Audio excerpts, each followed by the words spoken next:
like so long since we were together, but it has not been long at all. Good to see everybody. How's everybody doing? Hello, Jocelyn. How's everybody doing? New look. I had braids last week, didn't I? Hey, Jackie. Great, Christine. Good, good. How's everybody doing? Good, good, good, good, good. Morning, John. Or afternoon now, right? Yeah, we just hit it. We just hit it. Doing well? Awesome. Awesome, awesome, awesome, awesome.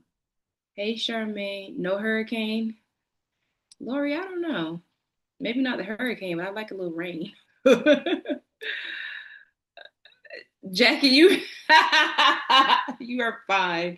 You are fine. Trust me. Like, let me tell you my secret. I don't look like this 15 minutes prior to now. Like, hurry up. Do something. Filters, filters. I'm just kidding. Um, all right, let me get started because we got a lot to cover. And man, I thought that I I really try to keep these like 30, 45 minutes. But we got a lot to cover, guys. We got a lot to cover. Um, and I'm gonna try and make it. Look, Lori, yes, there's a handout. Minnie, go ahead and give the handout. Chandra from Fort Lauderdale. Listen, I was gonna say it when I saw you come in, but I wanted to give you a chance first to come in. Chandra from Fort Lauderdale. All right, guys, let's go. We got a lot to talk about. Oh man, Minnie, I'm trying to help you while you're putting the handout up. There's a lot of people coming in, but I gotta focus now. You got it, Minnie. You got to man the door. They're coming in fast. All right. Show me the money. Can everybody see my screen? Thumbs up, Vicious. Jocelyn, y'all see my screen? Yes, yes. Okay, perfect. Thanks, Sabrina. All right. Closing costs and reviewing settlement statements. Very good conversation for us to have today. Because it's always been important for you all to know how to review settlement statements, how to determine if closing costs have been allocated appropriately. But now more than ever, again, with the commission change, and whereas commission can now be paid by buyer, seller, listing agent, right, or some other party. If you don't know how to find anything else on that settlement statement, let's make sure you know how to find your commission. I'm just gonna be honest with you. You guys should have always known how to calculate all the closing costs, how they're allocated, and where they are located. But for sure, we don't want to make this mistake, right? Particularly about commission. Now, today we're going to go, we have two parts. We're going to go over standard closing costs that you're going to see in your contracts and on your settlement statements. And then we're going to review some settlement statements for you guys to take a quick look at it and make sure you understand the concept. All right. Now, I see a lot of familiar faces in the room. But I do also see some new names. For those of you who I have not had an opportunity to meet before, virtual hello, my name is Ray Cole Jackson. I am a South Florida real estate attorney. We gather here every Thursday. If this is your first time joining us, we gather here every Thursday for the Purchase Ready Academy live or virtual lunch and learn. So if you have lunch at noon, feel free to, if you're a cute eater, keep your camera on. If not, turn your camera off. We're fine with that. This is our opportunity to come together each week for a quick virtual lunch and learn on a topic that is intended to help you grow your business, right? We always say learn more to earn more. So again, if you're new, welcome. We're here every Thursday, and we'll see you next Thursday. All right. And for those of you who we're here every week, good to see you again. All right. All right. With that being said, let's get into our discussion. So, as a general matter, this is not exhaustive of all of our closing costs that we'll ever see, but these are some of the main closing costs that you guys will see on a settlement statement when you're working with buyers and sellers. Particularly when there's a finance transaction, you're going to see some of these that are mentioned here, such as loan points, right?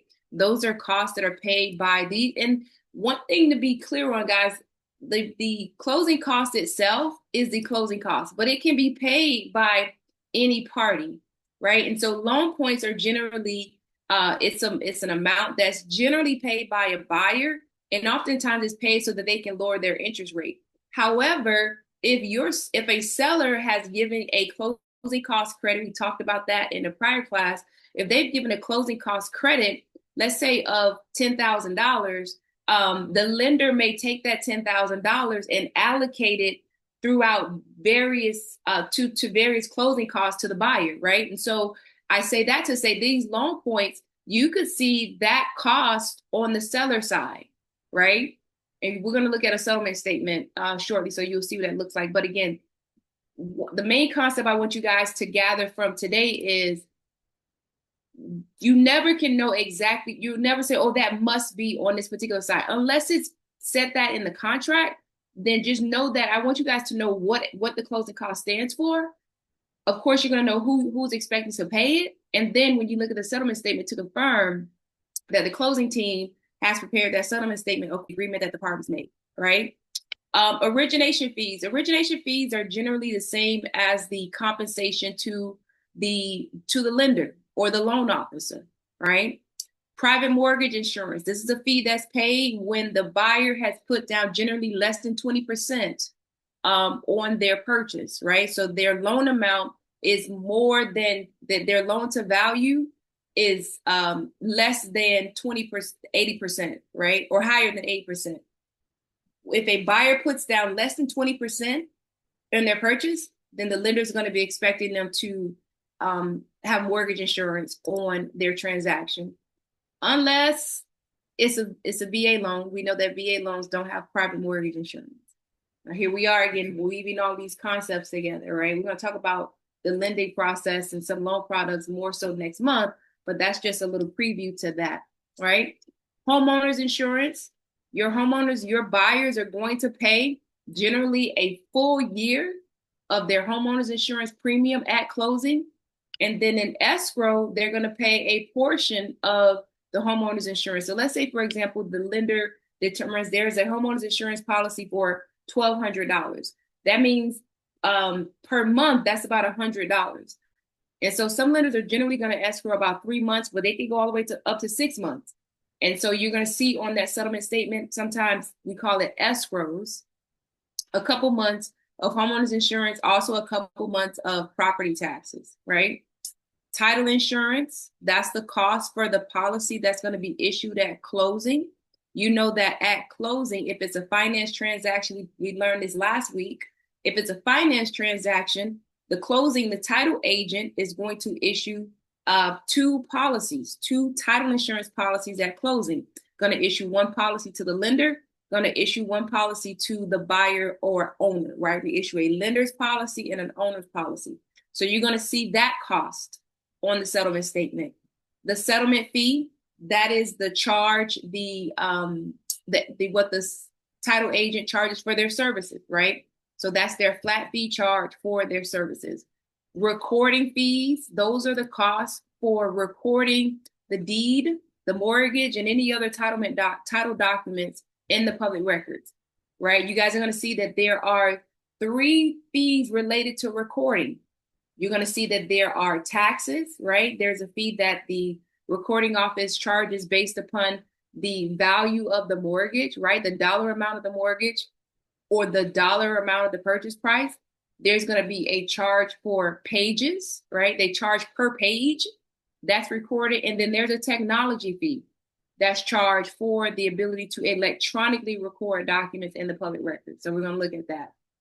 And then property taxes. We know that in Florida, we have generally 2 forms of property taxes. We have ad valorem and non-ad valorem property taxes. So we're going to look at that. Real estate commissions. You guys know what those are, right? And then cash to close, right? So cash to close is after we have allocated, added all of our costs, after we've allocated all of the monies that have either been already deposited, the escrow deposit, we've deducted the loan amount, we've deducted any credits, then that number is going to come up with the buyer's cash to close, all right? For those of you that are just coming in, make sure you grab the handout in the chat. Now, here's what's important. 1 second. For you to know, because these closing costs are in your contract. So you're going to see these closing costs every time, right? You may or may not have a finance transaction, which will determine whether or not you see points and all those other lender costs. But every time you go under contract, this is paragraph 9 of your purchase and sale contract, and it lays out some particular closing costs that are going to be allocated to the buyer and those that are going to be allocated to the seller. So for today, we want to make sure that we know what each of these bullet points represent. So we're going to go line by line, each of these bullet points, and go over what these line items stand for. Do you guys see my pointer? Perfect. Okay. Perfect.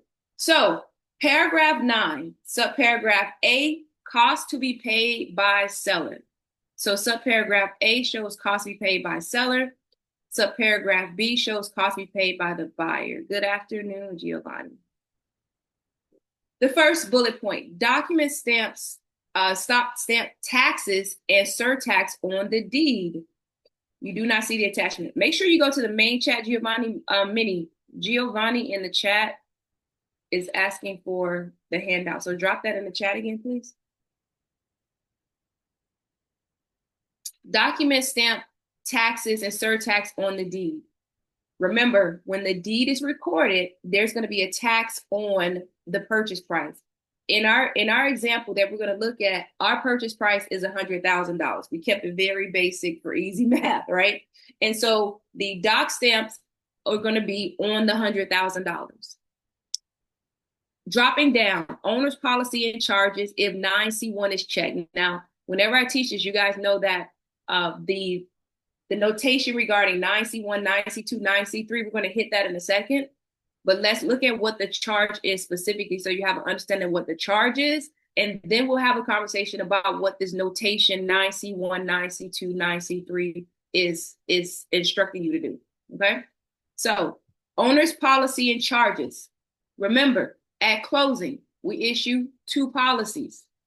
An owner's policy to the buyer, a lender's policy to the lender. The owner's policy is up to the amount of their purchase price. The lender's policy is up to the amount of their loan amount, right? Or they could actually purchase more insurance, but generally they keep it right at whatever the loan amount is. So the owner's policy again protects the buyer. It is their insurance policy that protects their purchase, protects their title to the property, ensures that no one's going to come knock on the door and say, "Excuse me, I never signed a deed giving you ownership to this property," right? Or, "Excuse me, I have a mortgage on this property that has not been paid," right? That is what title insurance does for a buyer and a lender, okay? Title search charges. Title search charges, that is the cost for an examination of the public records in order to prepare the title commitment, right? We talked about that last week. A title search is conducted. From what is identified in the title search, we prepare a title commitment.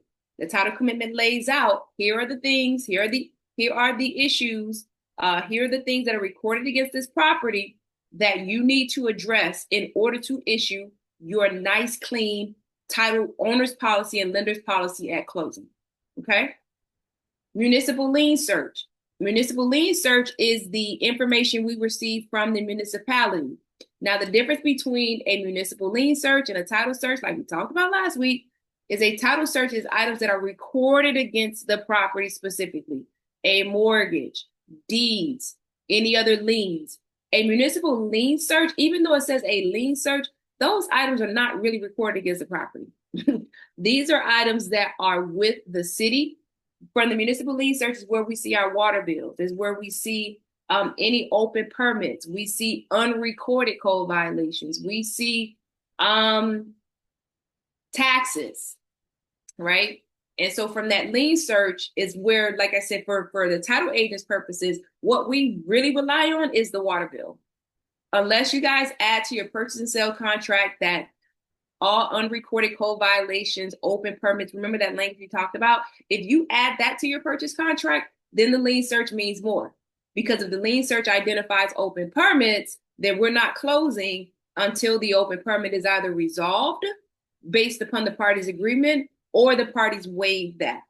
Remember, we talked about last week, what is identified in the lien search does not prevent title from closing.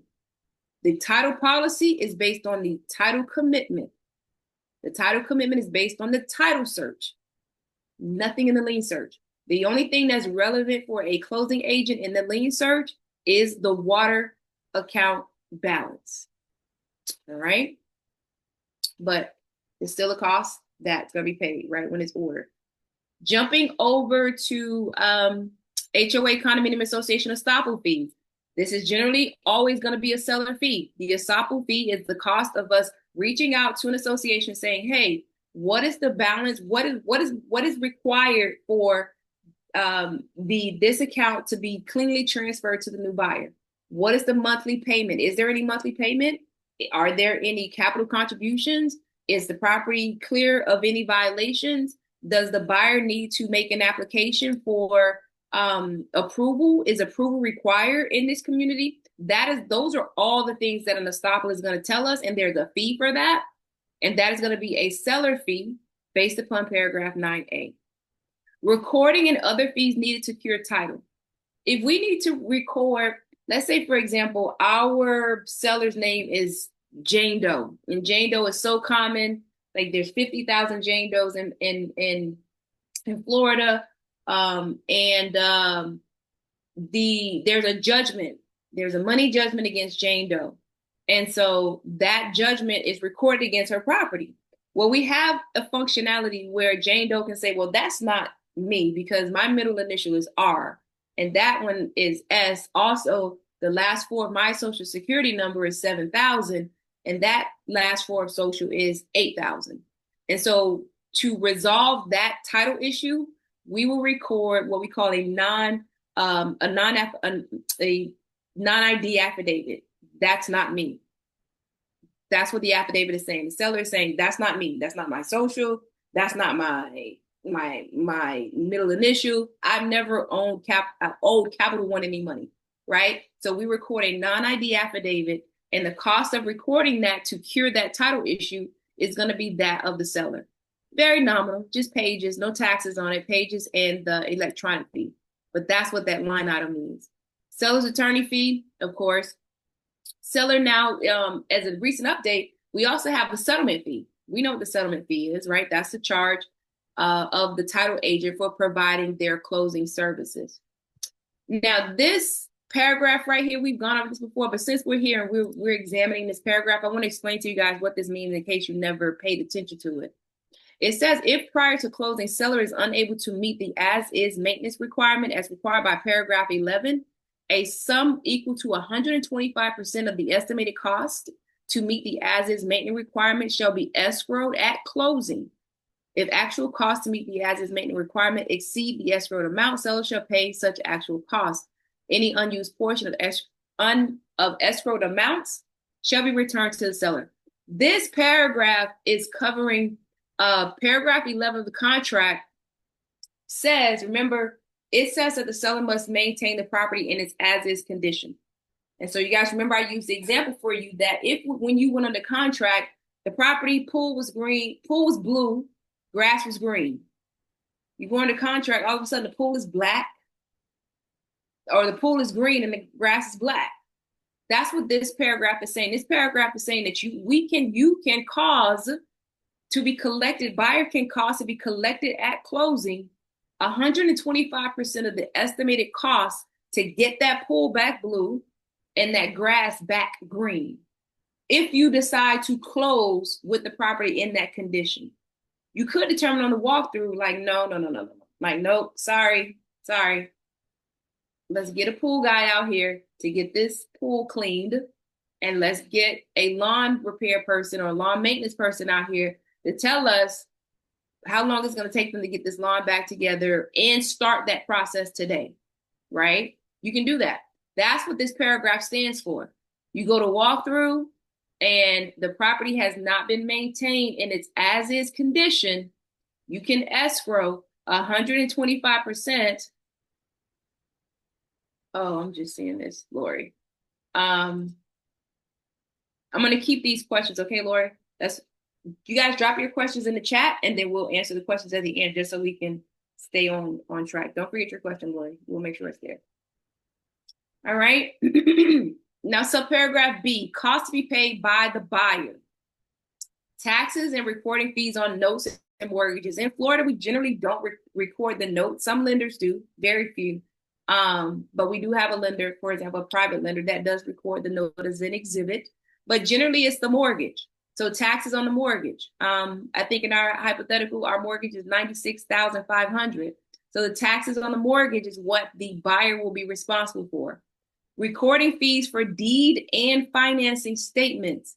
The buyer is responsible for the cost to record the pages of the deed and the technology, right? So remember, I mentioned to you guys that there are 3 costs that are generally associated with recording a document. You have the taxes, you have the pages, and then you have the technology fee. As it relates to the deed, the seller is responsible for the taxes. The buyer is responsible for the pages and the technology fee. You're going to see that on the settlement statement for the deed. Now, on the mortgage, buyer's responsible for the taxes. You see that here. And then they're responsible for the pages and the technology fee. Next line item, owner's policy and charges. Remember, we talked about that. That's the policy to the buyer, the owner's policy. Survey and elevation certificate if required. The survey, remember we talked about last week, that is the examination of the property completed by a surveyor that confirms that the property and its attachments, the driveway, the pool, the shed, the fence, that it sits within the property's boundary line. We determine that from a survey, right? And if the property is in a flood zone, in addition to the survey is going to provide an elevation certificate. Sometimes that's an additional cost, right? And it's going to tell us what the flood zone is. And that's a buyer's expense. We talked about this last week. I want to just put this as a reminder, so since we're on it. We know that a survey, if the transaction is cash, the buyer can determine they don't want to purchase a survey. That means that on their owner's policy, there will be no coverage for survey coverage, right, on their policy. But when it's a finance transaction, the lenders always want that coverage on their policy, so the survey will be required. In a finance transaction, when those policies are issued, they're mirror matches. They're the same. The only thing that's different is the coverage, right? The owner's policy is going to be for their purchase price. The lender's policy is going to be for their loan amount. So with that being said, what we clear on one or what's required on one has to be cleared or required on the other. The buyer is not going to be able to say, well, I don't want survey coverage on my owner's policy. So I don't want a survey. Lender's going to say, no, we need coverage, survey coverage on our policy. So title experts, make sure we get a survey, right? Lender's title policy and endorsements. Speaking of the lender's policy, that's a buyer's expense. Buyer's going to pay for that, right? Buyer's going to pay for the policy. HOA,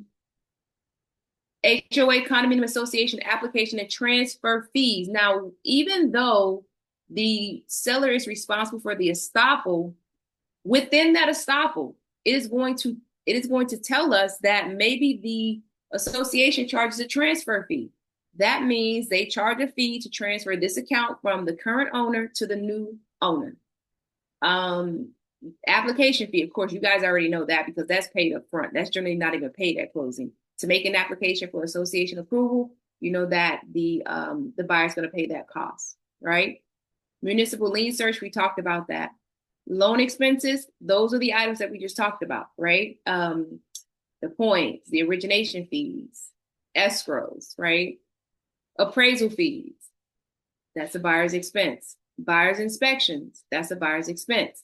Buyer's attorney's fees, buyer's expense. All property related insurance, such as homeowner's insurance, is a buyer's expense.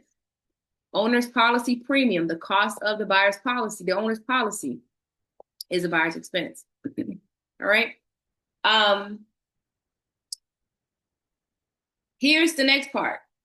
The 9C, if 9C1, if 9C3, or 9C1, or 9C3, 9C2 is checked. Like, you're like, what is all of that? Right?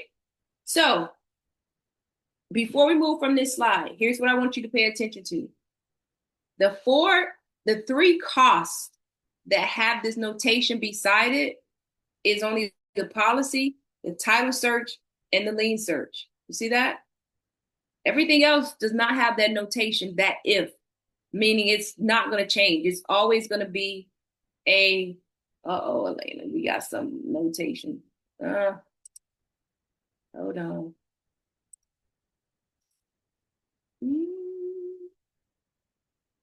Disable annotation.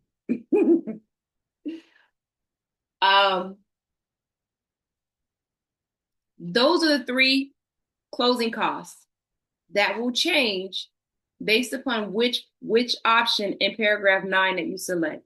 All right. So let's look at it one more time. You see the owner's policy has a notation next to it. Title search has a notation next to it. Municipal lien search has a notation next to it. Everything else,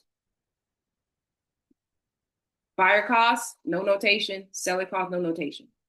All right. All right. So this whole notation about how do we decide which paragraph 9C1, 9C2, or 9C3 is selected? Like, how do I know? You say if 9C1 is selected, if 9C2, like, how do I know which of these options do I select? The party who selects the title agent and pays for those three items has become customary in Florida. What you see here on the screen is a graphic of the state of Florida. The counties that are in what we call title experts gold, those are counties where customarily the buyer is going to select the title agent, pay for the title search, lien search, and the owner's policy. The counties that are in white, those are the counties where customarily the seller is going to select the closing agent, pay for the title search, lien search, and the owner's policy. The counties that are in gray, that's your Miami-Dade Broward provision. Those are the counties where we call it split the baby. The buyer is going to select the closing agent, pay for the owner's policy, but the seller is going to pay for the title search and the lien search, right? Those of you who were, right, Lori, they're in last week's handout, Lori. We didn't put it in this week. I thought about it after the fact. We should have put that in here again, but next time. But they're in last week's handout. But for those of you who were not here last week, those of you who are not part of the community, where the handout that has this graphic in it, you either need to join the community or screenshot, because it's not in this week's handout. All right. So even if you have the handout, screenshot it, because it's good for you to have on your phone. I have it on my phone because I do not have all these counties committed to memory. All right. So here's your paragraph 9, 9C. This is 9C1, 9C2, 9C3. Seller designates 9C1, buyer designates 9C2, Miami-Dade Broward provision 9C3. Now, just because this says Miami-Dade Broward doesn't mean that you can only use this in Miami-Dade and Broward County, right? It's negotiable, right? So remember, the 4 features of closing and costs that change based upon which of these paragraphs is selected is going to be who selects the closing agent, who's going to pay for the title search, lien search, and the owner's policy. All right. 9C1, everything is on the seller side. 9C2, those 4 are on the buyer side. 9C3, those 4 are split. I want to go back here one more time just to be clear. Oh, go back. Remember, I see your question. We're going to get to it. Keep dropping your question in the chat. Remember, other than the 3 expenses that are here and have this notation next to a 9C1, 9C2, or 9C3. Other than that, other than those three, all these other expenses that you see remain a charge to the party whose paragraph they're under. So again, 9A, doc stamps are with the seller. 9B, taxes on the mortgage are with the buyer. Okay? So remember, the only thing that's moving is the lien search, title search, owner's policy costs. All right. So with that being said, here's our table. If 9C1 is selected, if 9C1 is selected, those three expenses are on the seller side. But look what's in black. Remember, we said that the tax on the deed don't move. They're still with the seller. The estoppel doesn't move. That's still with the seller. Cost to cure title, that doesn't move. That's still with the seller. Paragraph 11, cost to maintain repair, that doesn't move. That's still with the seller. Buyer, everything we talked about for the buyer is on the buyer's side under 9C1. The only thing that we determine is that owner's titles policy, title search and lien search is with the seller. Here is 9C2. Shifted over. Those three shifted over. Now the buyer selecting the closing agent, the buyer's paying for the owner's title policy, the buyer's paying for the title search and the lien search. They shifted over. Those three that moved shifted over. 9C3, I call it split the baby. Now look how even our screen looks. Buyer selecting the closing agent, owner's policy on their side. Those two are with the buyer. These two are with the seller, title search and lien search. I'm going to answer this quick question because it's very relevant. Question is, which is the best to pick? There's two considerations when you're trying to determine. I'm going to go back here. There's two considerations when you're determining whether or not to go with what's customary. Number one, the closing experience. Whoever selects a closing agent, you know who you're hiring, who you're gonna what that closing experience is gonna look like. Number one. Number two, cost. Right? Because remember, these are numbers here. This is based upon the owner's policy is gonna be based upon the purchase price. Title search, always about $95, $100, $150, $200. Generally not more than $200. Municipal lien search, that's about $300 max. These two are nominal charges. This one, depending upon your purchase price, can get a little pricey. That policy is really the only number that can get pricey that may make a person say, we'll take a risk on their closing agent. But if that number is not enough for you to risk the closing experience, then that's how you make a decision, right? So those are the three tables. You guys should have that. So now really quickly, let's look at the settlement statement types, and then we're going to do our examples, and we might be pretty good with time. Yay! The closing disclosure. Drop the handout link in the chat again, Minnie, for some folks that are coming in, please. Closing disclosure. The closing disclosure, here's an example, and you guys have one in the handout. You're going to use a closing disclosure when the purchase is financed using what we call a TRID or RESPA transaction. And it's because of these buckets right here, A, B, and C. What happens when you have a TRID transaction, TILA RESPA integrated disclosure, RESPA, these figures cannot change a ton of much. We have what we call tolerance. These are called buckets, right? And so what happens is when the file comes in for closing, along with the lender, the buyer is going to get what we call an initial CD. There's going to be an initial disclosure to the buyer of here's what your estimated costs are going to, closing costs are going to be. These numbers are going to be high because you can always come down, but you cannot always go up. So there's limits to how much this number can increase later on in the transaction. Those are called tolerance, right? And so this is not anything that you're responsible for, but you're a realtor. You should know this because you might hear as you start getting towards clear to close, like, oh, we have some tolerance issues that we have to address, right?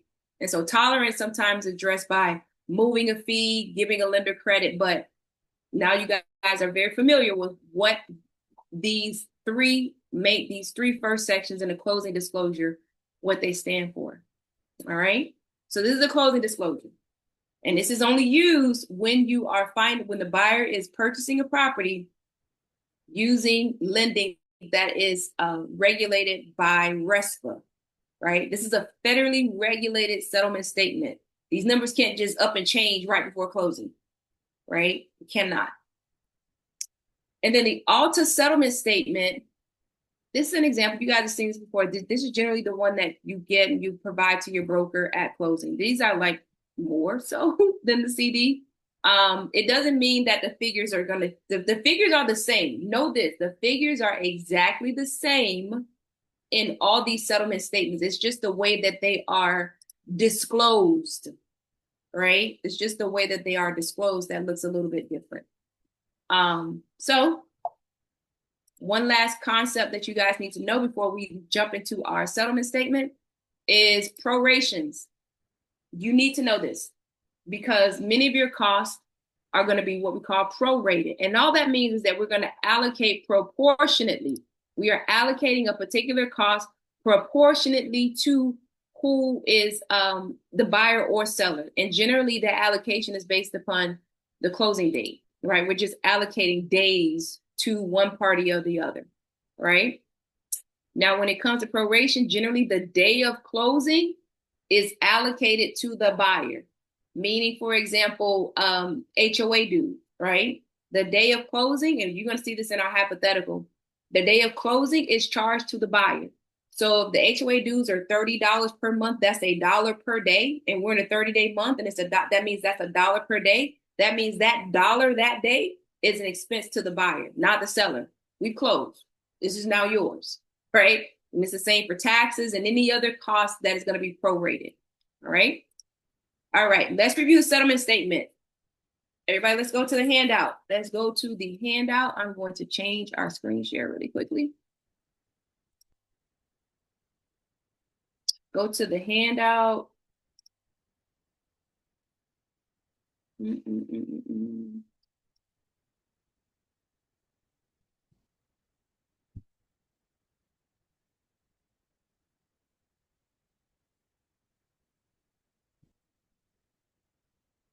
All right, we're gonna do a very simple hypothetical today. All right. Here's what I want you to do. I want you, if you can, I want you guys to focus on the settlement statement. We have our figures here on the screen. We're going to go through the settlement statement, and you're going to see on this settlement statement matching this hypothetical to your settlement statement. All right. And we're going to use the ALTA because it's easy. And this is generally what you're going to be looking at as a realtor. All right. All right. So our settlement statement, we're closing today. Today's closing day. Woohoo! Today is closing day. So let's look at the top, right? Top right, settlement date, 8/21/2025, disbursement date, 8/21/2025. That means when are we going to disperse the funds? Today, same day. Generally, that's going to be the case. If it's a refinance, most of those have a 3-day waiting period, but you're not going to be involved with a refinance. So most of your settlement statements are going to show a settlement date and a disbursement date on the same day. Now, there are times we know that maybe we're going to be signing late. Lenders do have a requirement that their loan documents must be signed on the day that they're dated for, right? So let's say, for example, we're supposed to close today, but we know that our buyers are not going to be available until 8 p.m. Obviously, no one's funding that day. And so maybe our funding date, our disbursement date is going to say August 22nd. That can happen, okay, if the parties agree. Property address, 12340 Boggy Creek Road. Buyer, budget buyer, seller, simple seller. who is your escrow officer, one and only, settlement location, right? Looking to the left, file number, print date, time, etc. All right. Let's look at the line items. Now, one thing I like about the ALTA, and this is the best way for you guys to learn this. I want to scroll down. So let me share screen really quickly. I want to show this really quick. Debit, credit. Everything on the left is either a debit, meaning a charge to the seller, or a credit to the seller. And then on the right, you have debit, credit, charge to the buyer, credit to the buyer. All right. All right. So now you guys see where we are. Let's go up to our hypothetical. Our purchase price is $100,000. Sale of property, $100,000, credit to the buyer, credit to the seller, debit to the buyer. That's a charge to the buyer. Buyer, $100,000 charge to you for the purchase of this property, credit to the seller. Next line, deposit. That's your earnest money deposit. That is not your down payment. That's not your loan down payment. That is your earnest money deposit. You see, that is a credit to the buyer. That is a credit to the buyer. So that's less we're looking for them to bring, because that's already in escrow with the title company. The loan amount. Notice the loan amount is just $96,500 because they're doing 3.5% down. 100,000 minus 3.5% is 96.5. That's how you see your loan amount. We have a seller credit here, $2,500. You see a charge to the seller, a credit to the buyer for the seller credit. Remember, we said we have two forms of taxes. Let's drop down. Ad valorem, non-ad valorem. We see prorations and adjustments sectioned off. Here are the items that we need to allocate to either the buyer or the seller based upon our closing date. The first one is our ad valorem taxes. Ad valorem taxes are paid in arrears. Now, guys, don't get yourself stressed out here. You should be familiar with this, but don't try to be an expert on this per se. As you see it more and more, it'll stick more and more, but just hear it this time. Ad valorem, which is our value taxes in Florida, they're paid in arrears. That means that they're paid after they have been accrued. So they're paid, they're billed at the end of the year. The invoice goes out, the tax bill goes out at the end of the year, but we know that they're not generally paid until by April or so of the next year. But because we're closing on today and the seller has accrued a day-for-day cost, we said our ad valorem taxes are $365. Again, we use very simple numbers. If the ad valorem taxes are $365 per year, that means it's what? $1 per day. $1 per day. And so as of today, the seller would have had 232 days in the property. So they're charged $232 for their days in the property as it relates to the taxes. So when the buyer has to pay their taxes at the end of the year, they're already credited for the 232 days that the seller was in the property. There's the credit. Dropping down, HOA condo dues. Our HOA dues are, what was that? $30 per month. $30 per month. There's 31 days in August. So this came out to like 90-something cents per day, right? So our proration here is, we did a proration assuming that the seller already paid that $30 on August 1st. Seller is already paid. So now they need a credit for August 1st through the 20th. They need a credit. And the buyer is being charged because now you need to pay for the rest of the month, right? Remember, it's a proration. This is your part of the expense. This is your part of the expense. The next line is the non-ad valorem taxes. These are non-value taxes. These are taxes for roadway improvement, sometimes fire department. You see school zone assessments, right? These are not related to the value of the property. These are related to resources that are allocated to this property, right? And so our non-ad valorem is also $365, as you see in our example. Again, we're going to keep it simple. Now, that makes it $1 per day. Non-ad valorem taxes are paid in advance. Again, just hear this concept. You don't have to have this committed to memory. You just need to be familiar with this when you sit on the settlement statement. They're paid in advance. The seller has already paid this. So when the tax bill comes out, when the tax bill came out at the end of last year, the seller paid for the taxes from January 1 to December 31st of 2024, but then the non-ad valorem taxes were paid in advance from October 1st of 2024 to September 31st of 2025. Breathe. That's a title agent issue. Just be familiar with the concept. All right. What you need to know is because non-ad valorem taxes are paid in advance, you should see a credit to your buyer for non-ad valorem taxes. I'm sorry, a credit to your seller because they've already paid it. They've not paid ad valorem, so you're going to see a charge to them for ad valorem, a credit to the buyer, but they have paid non-ad valorem. So you're going to see a credit to them, charge to your buyer. Again, these are title agent figures.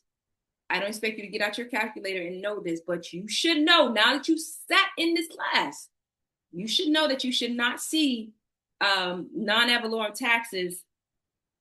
Here's one caveat. Don't stress out until we get until about October. And when we get to October, these numbers look different because now tax bills are out. Now the title agent is collecting to pay those tax bills. If your closing is gonna be about around November or so, your non-ad valorem and ad valorem tax gonna look different because at that point, the title agent is making sure that those taxes are paid because that is an item that is on the title commitment that must be resolved. Right? Prior to that point, we can't pay bills, right? So at that point, we're doing credits. Here's a survey, $450, charge to the buyer. Your seller has a payoff, Fifth Third Bank, $75,000, debit to the seller. Recording and transfer taxes. Remember the section, guys, where we talked about taxes, pages, and fees. Here's that section. The deed where it says $27, that's for about 4 pages of a deed. The mortgage, it says $180. That's about 21 pages on a mortgage. Total amount is $270. Remember, we said pages are a charge to the buyer. That's why you see that on the buyer side. Doc stamps. That's somebody coming in. Doc stamps. Remember, we said taxes on the deed are a seller charge. You see $700 charged to the seller. Remember, we said taxes on the mortgage, the next line. We said that was a buyer's expense. In Florida, we have tangible and intangible, we have doc stamps and intangible taxes that are charged to a mortgage. That's why you see those 2 line items. And they are buyer expenses. All right? We're just knocking these sections out. Now paragraph 9 looks different to you, right? Commissions. I made this one a little spicy for you so you can see something unique here. The listing agent commission we see here from our hypothetical is 2.5%. So that's paid by the seller. You see $2,500 charged to the seller. Look what we did for the selling agent commission. We had the seller only paying 1%. So that's a $1,000 charge to the seller. Next line, we had the buyer paying 1%. That's a $1,000 charge to the buyer. Remember, it's a buyer's closing cost unless someone else pays it for them. Right? So we have $1,000 on the buyer side. Check out this third one.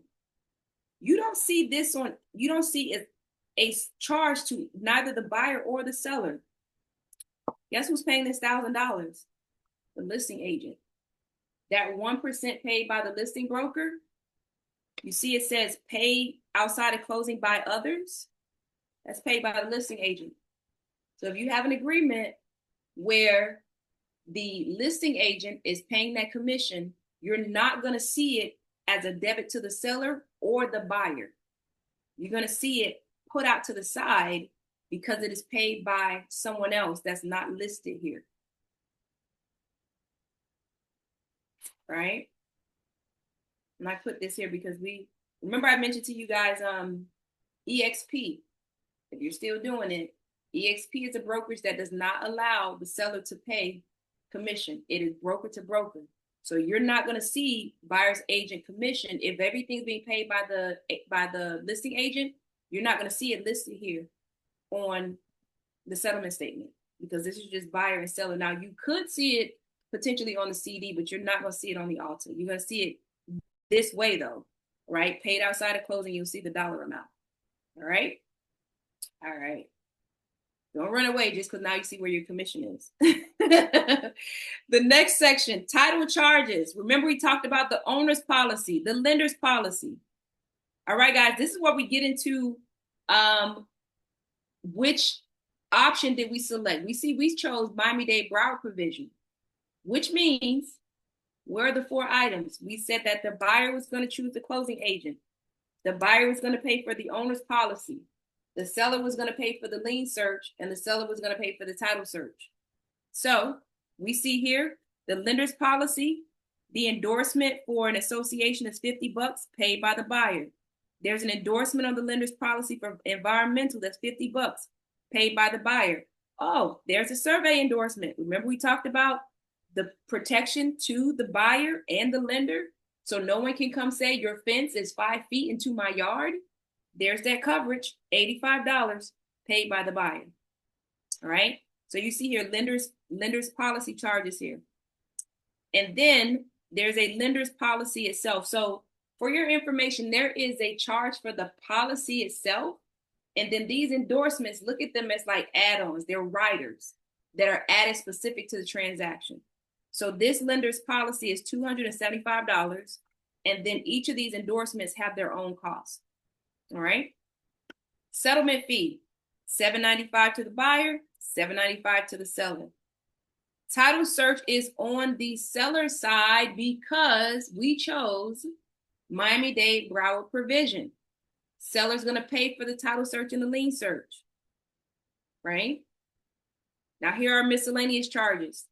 Broker processing fee, $495. Let's look at our selling agent.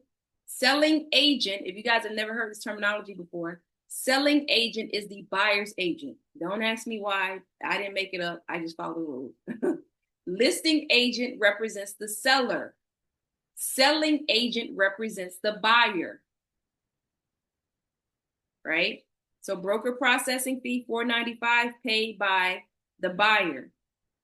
Broker processing fee for the seller, paid by the seller is $495, right? E-recording fee to simplify, that's $750. That's the tech we talked about. Remember I told you guys 3 charges: taxes, pages, technology. $750 is what Simplify charges for every document that we send to them for recording. So for every document that needs to be recorded, you have to charge $750, right? The estoppel, $350. Seller fee.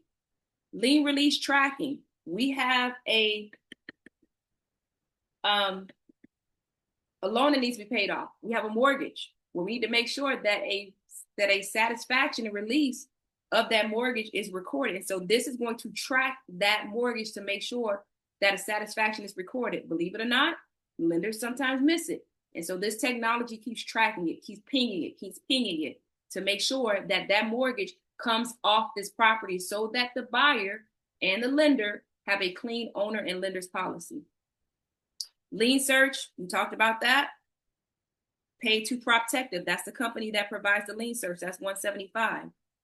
Remember, just to be clear, if we chose 9C1, seller select, this lien search and this and the title search will be on the seller side. If we chose 9C2, it will be on the buyer side, but we chose 9C3 and we split. Okay. Secure document management, Qualia, that's technology. Secure escrow management, Safe Escrow, that's technology as well as a person. Now I want to point this out. We talked about this last week, and this can never, we got 5 minutes. We are on target. I never miss a chance to reiterate this. Guys, do not pass escrow and do not pass wire instructions. Never be the person to say, hey, can you send me your wire instructions so I can send them to my buyer? Do not do that, guys. Please, please, please. Wire fraud is still very real. You want it to be clear with your customers. I don't send wire instructions. So if you ever receive an email that purports to come from me with wire instructions, you need to run, right? You need to run. And so this technology, Safe Escrow, not only do they make sure that wire instructions are accurate, guys, and I tell you, it's getting more and more sophisticated. You used to be able to look at wire instructions and tell that fraudulent wire instructions and tell, because like, you know how you like cut out something and tape it over a number and like, this clearly is not the same print. No, they look exactly the same. But for there being technology with a database that says this bank never uses these wire instructions. Like, this is not what's in the database as the wire instructions for this bank, or these numbers are not matching with this buyer or this seller. That's what that technology is doing. All right. Last two line, water escrow holdback. Remember, I told you guys that the water is the only item, it's the only bit of information that's collected from the lien search that is important to the title agent, because if water is not paid, it can become a lien. We cannot have any liens on these properties when we issue our policy. And so for that reason, we hold back a small balance. Generally, it's about whatever the average water account is going to be, to make sure that once that seller moves out, send us your water account statement showing that it's been closed out with zero balance. If not, we're going to send whatever it costs for us to close out that water account, all right, of this 150. So that's what that holdback is. It's not going to be sent at the time of closing. When the seller sends their settlement statement, their water account showing that it's been closed out with zero balance, that 150 is sent to them. If we reach out and there is no confirmation that the account has been closed out with zero balance, that 150 is going to the water department. Okay. And then the last one is the wire and courier fee. That is the cost to do these overnight mailings that are necessary to facilitate closings. Whew. We did it. Questions. We have 2 minutes left. Let's get out these questions. All right, Lucinda, good to see you. All right, let me jump these questions over here. We got 2 minutes left. I saw something about survey. Is there a survey fee for a condo? No. Very good question. Perfect.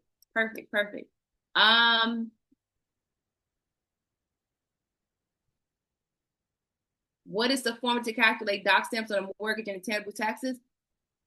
Closing cost calculator. We're going over that next week. You don't want to try and do that math on your own. It's not even worth it. Use the closing cost calculator. We're going to be doing that next week, right? So you guys will be able to use that. That's definitely a resource you want to have.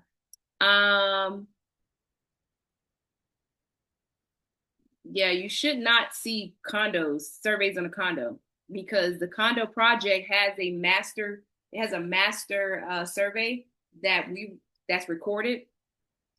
So maybe, but maybe also, Miguel, you might think it's a condo, but it's a townhouse. We don't do a survey. The way we determine whether or not a survey is required, once we receive a title search, we look at the legal description. If the legal description says a condominium, no survey. If it does not say condominium, it's going to have a survey. Good to see you, Helen. You too. Can we get examples of that maybe junk fees are not needed? I don't really like the term junk fees, honestly, because what ends up happening is the closing agent has expenses. Now, where some people call them junk fees is that they line item them out. If they don't line item them and they put them all in their settlement fee, now you think they're expensive when they're not. They just took all of their costs and put it in the settlement fee versus being transparent and showing you what these costs are. These, like, for example, Simplify, Safe Escrow, those are pass-through.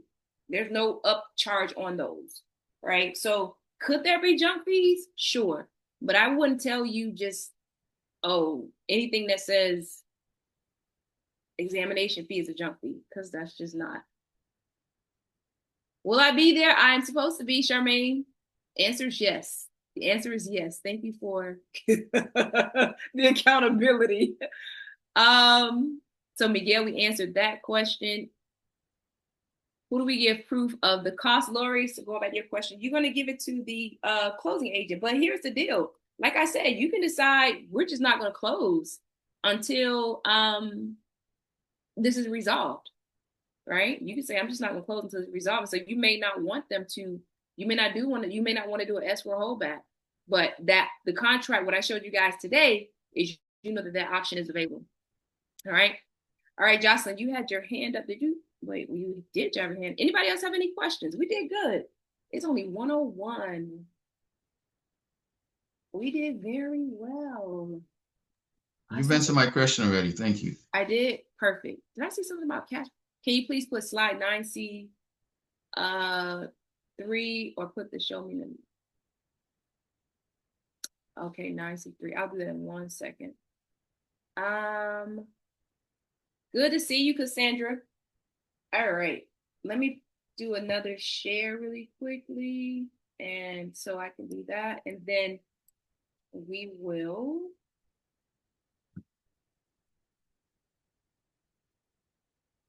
Someone wants to see 9C. Remember, if you guys are already part of the community on school,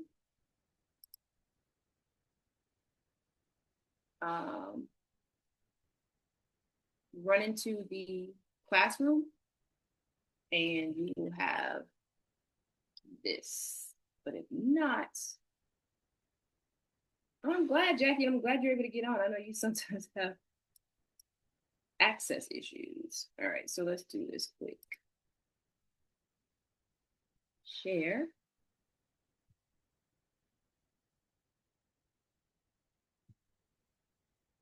All right, this is 9C1.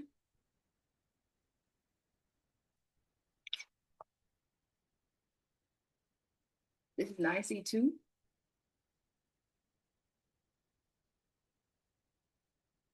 Thanks, Sabrina. This is 9C3.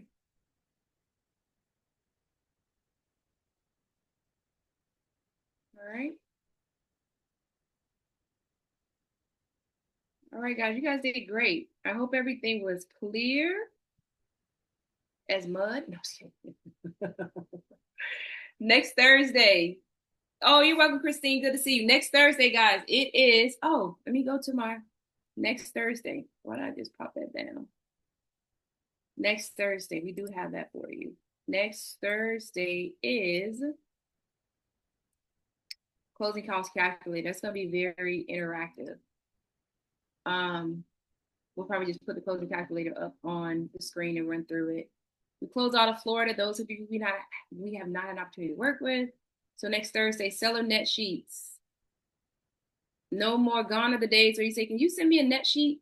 Guys, it's 2025. Pop out your phone, pop out your laptop, get on the closing cost calculator and run those numbers with your sellers and show them that the professional that you are. And now that you know all your closing costs, you can definitely have a very intelligent conversation about this. For those of you who are not part of the community that I kept mentioning, this is, thanks, Natalie. You're welcome, Dominica. This is a QR code to join the community, the inner circle. We're about to turn it up. I told you guys. So we were supposed to do, we have a schedule conflict for tomorrow, but next Friday, August 29th, mark your calendar for Freedom Fridays. On those days, we are going to review simple systems. Now, those of you who know me, you know me personally, you know I'm very systematic. And people always say, how do you do it all, Raycole? Like, how do you synthesize all this information and get it done? It's just simple. It's systems, guys. Like, my mind just thinks, right? So next Friday, we're going to start having conversations about how you guys can utilize some simple systems to manage this chaos, right? I get it. Trust me, I get it. You do 1,000 things all at once, but there are some opportunities, some huge opportunities You guys are missing to take some of this stuff off your plate. Take it off your plate. Take it off your plate and focus on your highest and best use, which is going to go get more business. Go get more business. Go get more business and put systems in place to service the business that you've acquired. All right? It is possible. Trust me, it's possible. We're doing it. All right? Follow us on social. Follow us on YouTube. Exactly. What can I eliminate, automate, delegate to create more time? See, I've been saying for a long time, Jackie. See, Jackie's been for years with us. Get it off your plate. All right. All right, guys. Lastly, if you found value, we appreciate a 5-star review. All right. Not receiving updates, email me. See you guys later. Bye. Good to see everybody. Bye, Vicious. Sabrina. And we're out. See y'all next Thursday. Bye, Chandra from Fort Lauderdale. See ya.